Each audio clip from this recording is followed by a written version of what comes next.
Hey, what is going on YouTube? Aaron here. We are back, ladies and gentlemen. And guys, I have some shocking must-see footage for you guys here. No, this is not clickbait. I was in this engagement with this Atlantico, as you can see here on the Bravo cap, and clearly there is nothing else spotted on the horizon when all of a sudden, just take a look at this. There are torpedoes in the water. Where did those come from? Guys, this only means one thing. Submarines are coming to Legends. What, you guys don't believe me? Well, I have proof. Here is footage of submarines in World of Warships. Wait a minute. Sorry, this is from World of Warships, the PC version. Hold on, this is the right footage.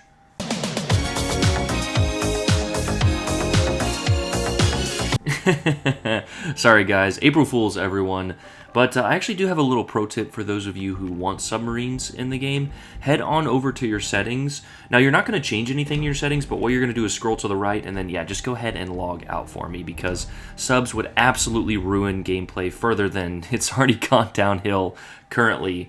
And as you can see here by this Reddit post, everyone who's played the game for some semblance of time agrees. Now, I do think that, submarines or like a sub mini game or like an escort mode or something like that, like a Greyhound mode, would be a lot of fun.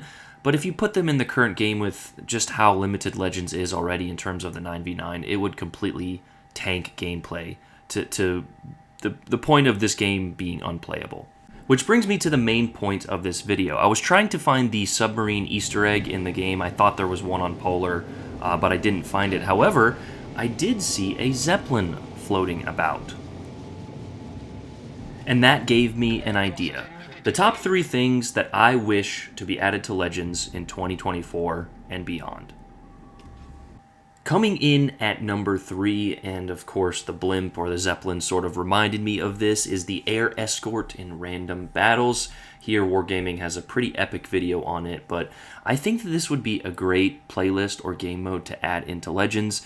It's still standard gameplay, so you're still going to have a little bit of competitiveness, I guess, but it's just a mix-up from the mold, and seeing as how most of our player base is very casual, it kind of loses some of that standard competitiveness because it's, you're kind of always constantly moving. But because you are constantly moving, as displayed in their video here, you kind of have to readapt to, the battle and different strategies. Instead of kind of sitting behind one square, it would teach, certain players to move and not be useless. Coming in at number 2 here, we have Arms Race. Now, of course, you couldn't add this and Air Escort at the same time, but alternating them between updates or adding this to the standard matchmaker would probably introduce a good variety to the game. We've gotten a little taste of this in Arena, and I really enjoy it, of course, with a few caveats. If you guys remember the heal buffs before they kind of fixed them, you were basically invincible if you got 3 or 4 heals. But besides that, and of course, making sure that there wasn't too much of an imbalance one way or another, I think it would also, help the casual player understand that there is importance to objective points.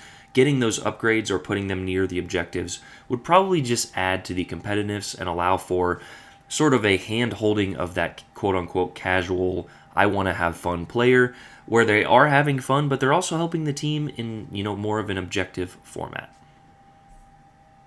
And finally, coming in at number 1, kind of in line with the Zeppelin we saw earlier, the goddamn Hindenburg.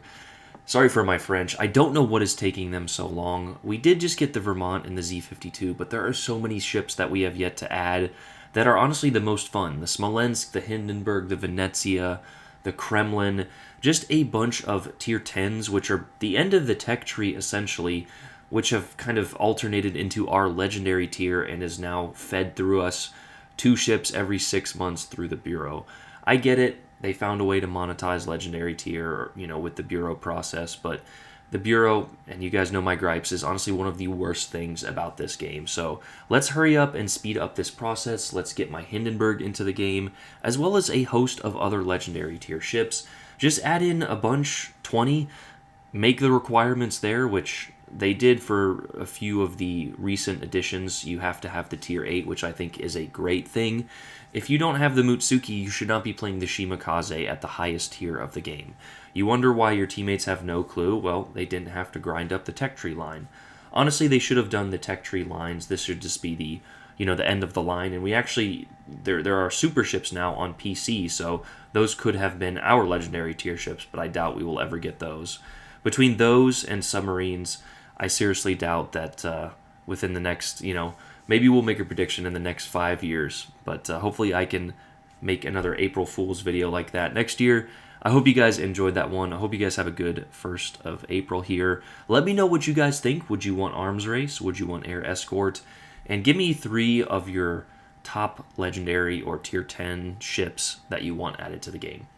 Love you guys. I'm out. Peace.